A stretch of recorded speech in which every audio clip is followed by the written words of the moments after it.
Гэр бүлийн тухай хуулийг шинжилэн найруулах асуудал анх сөхөгдснөөс хойш 10 гаруй жил өнгөрч 27 жилийн өмнө батлагдсан хууль өнөөдрийг хүртэл хүчин төвлөлтөөр үйлчилсээр байна. Өнгөрсөн онд хуулийн шинжилсэн төсөл парламентын шат дамжсан хэдий ч хэд хэдэн засгийн газар сайдын түвшинд дахин хэлэлцэгдсээр улсын хурлаар эцэслэн батлагдах хугацаа тодорхойгүй хэвээр байгаа. Шинэ төслийн хүрээнд гэр бүлээс гадуур харилцаа үүсгэсэн тохиолдолд өмч хөрөнгө хуваах болон сэтгэл зүйн хохирлыг нөхөн төлөөлөх зэрэг зохицуулалтууд анхаарлын төвд орж байна. Гэр бүлийн тухай хуулийн шинжилсэн найруулгад орсон гол заалтуудаас танилцуулъя. За үүнд гэр бүл төлөлтийн хүрээнд шинэ хосууд заавалчгүй эрүүл мэндийн болон сэтгэл зүйн шинжилгээнүүдэд хамрагдаж харилцан мэдэгдэж хүлээн зөвшөөрсөн байх.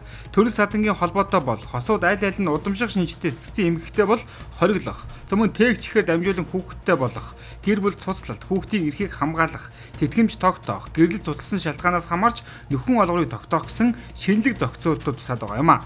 За тэгвэл уг хуулийн төслийг боловсруулж байгаа ажлын хэсгийн ахлагчдын зүгээс 6 дугаар сарын дундуур чуулган байнгын хороогоор хилцүүлэхээр төлөвлөжээ. 3 дахь удаага улсын хурлд орж ирж байгаа. Түрүүнд нь босгод авдаггүй.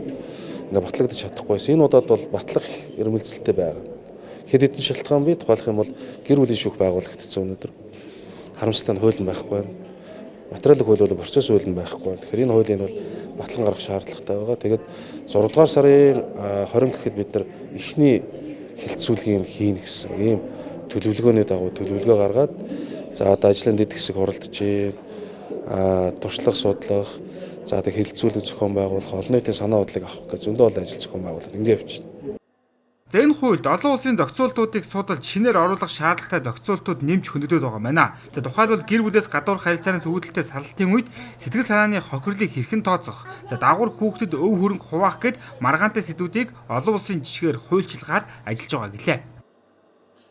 Яг нөгөө маргаантай асуудал маань өөрөө юу байна вэ гэхлээр яг гэр бүлийн харилцаанаас гадуур үүссэн хүүхэд болгон адил тэгш эрхтэй гэж нэг одоо заалтууд байгаад байгаа байхгүй. Гэтэл тэр одоо заалтаар жишээлбэл одоо маш олон одоо юу гэдгийг ээжүүд жишээлбэл тий одоо яагаад одоо манай нөхөр жишээлбэл гэр бүлээсээ гадуур харилцаа үүсгэж хүүхэдтэй болцохоо тэгээд тэр хүүхэд нь миний хүүхдүүдтэй адил тэгш эрх эдлэх гээд байгаа юм бэ. Би энийг хүлээн зөвшөөрөхгүй байх гэдэг ийм асуудлыг ч гэсэн дэвшүүлээд байдаг. Тэгэхээр энэ дээр бол ингээд маш их одоо ярилцах, харах, бас сайн одоо бодолцож хууль гаргахгүй болохгүй гэсэн ийм одоо ийм учраас ажлын хэсэг, дэд ажлын хэсгүүд маш удаан хугацаанд ажиллаад байна. Тэгэхээр энэ хаврын чуулгандаа ямар ч байсан ажлын хэсгүүд маань хуралдаж байгаа. Болж игэл одоо энэ саналын зөрүүтэй томьёоллуудаа нэг эх 7 хоногоос ажлын хэсгүүдэд хуралдуулаад явах ийм төлөвлөгөөтэй байгаа.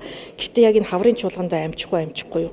Ямар ч байсан энэ жилдээ бол зайлшгүй батлахгүй бол бас болохгүй гэдгийг бол хэлмээр байна. За шүүх эрх мэдлийн хүрээнд гэр бүлийн дагнасан шүүхийг байгуулах хууль батлагдаж бэлтгэл ажлууд нь хангагдж байна. За гэтэл гэр бүлийн шүүхийн баримтлах гол хууль нь одоо хүртэл шинжлэгдээгүй хүлээгдэж байна. Иймээс гэр бүлийн харилцааг зохицуулсан эрх зүйн орчноо хойш нь тавих тусам дагалдаад шүүхийн үйл ажиллагаач шинжлэгдэж чадахгүй байх нөхцөл үүсэж байна.